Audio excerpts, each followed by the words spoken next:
नमस्कार दोस्तों, मेरा नाम अमर सिंह। फाइनली आज हम बात करने वाले हैं कि how to start trading.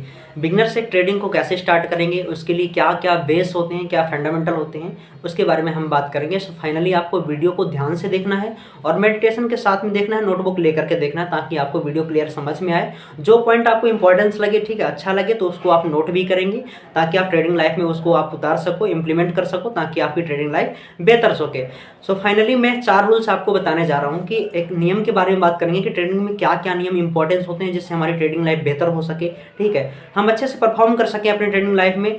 Finally हम बात करेंगे फर्स्ट रूल जो हमारा होता है, ठीक है, कि money management. Without money management impossible trading. Money management के बिना आप ट्रेडिंग नहीं कर सकते हो। मनी मैनेजमेंट हम किसे कह सकते हैं? सपोज दैट आपके पास 1 लाख कैपिटल है, तो उसको आपको 10 टाइम्स में कम से कम डिवाइड करना पड़ेगा। 10 टाइम्स का मतलब कि 10,000 से आप ट्रेडिंग करना शुरू करेंगे, उसके 10वें भाग से, ठीक है।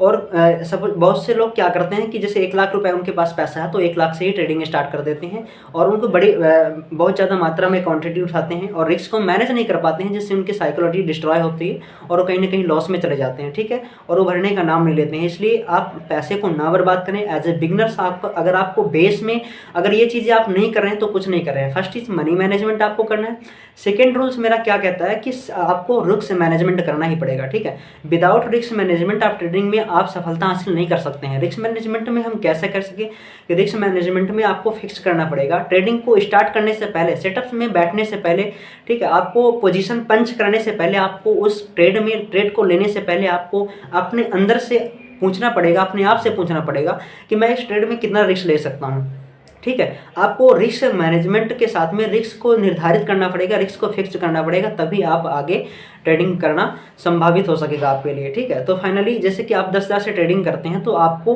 पता होना चाहिए कि मैं इसमें इस कैपिटल के साथ में मैं कितना इस ट्रेड में कितना रिस्क लूँगा, ठीक है। अगर आप 10,000 से ट्रेडिंग करते हैं तो मैक्सिमम आप 1,000 या फिर 7,000 8,000 अप्रॉक्स आप रिस्क ले सकते हैं 1 डे का, ठीक है। तो आपका डेली का रिस्क पता होना चाहिए और जो प्रॉफिट होता है ना, वो तो परसेंटेज वाइज काउंट करना शुरू करिए, ठीक है। अगर आपको 500 1,000 रुपये 10,000 रुपये लगा कर मिल रहे हैं तो क्या गलत है यार, इसमें कुछ गलत तो नहीं है। लेकिन आप ग्रीडनेस के कारण बार बार ओवर ट्रेडिंग करते हैं, ठीक है, बार बार कहीं भी पोजीशन बना लेते हैं, ना कोई सेटअप होता, ना कोई मतलब कोई सेटअप ही नहीं होता वहाँ पे, ना कोई कैंडलस्टिक पैटर्न हिंट कर रही होती है आपको, जहाँ मन पड़ता है वहीं ट्रेड करने लगते हैं। तो ऐसा कुछ नहीं होना चाहिए आपके साथ में, ठीक है।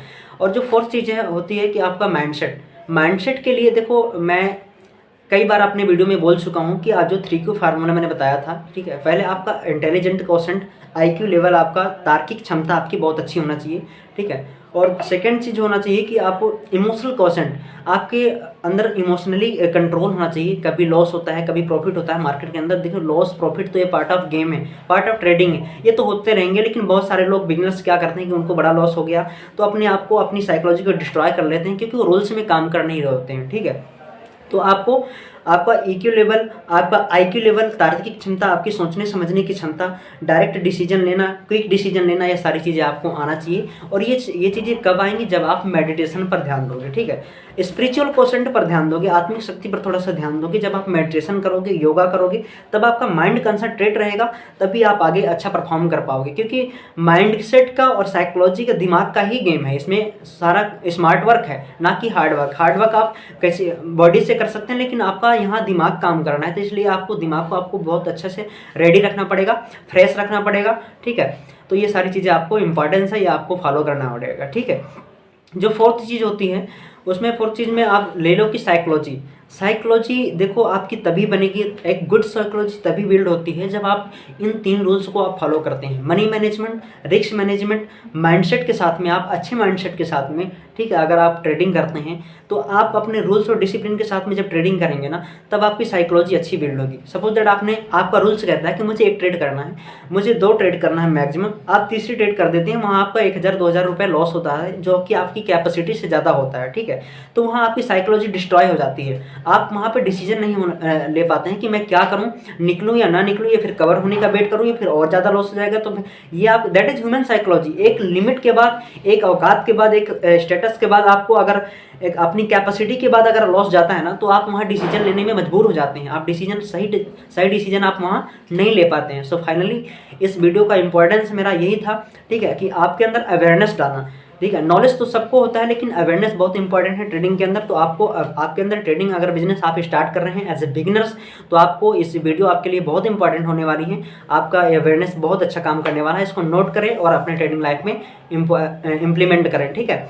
सो फाइनली अगर वीडियो अच्छी लगे तो इसको वीडियो को लाइक करें, शेयर करें, कमेंट करें और अपने उन सभी बिगनर्स तक शेयर करें जो ट्रेडिंग लाइफ में अभी स्टार्टिंग टाइम में दौर में हैं। Thank you.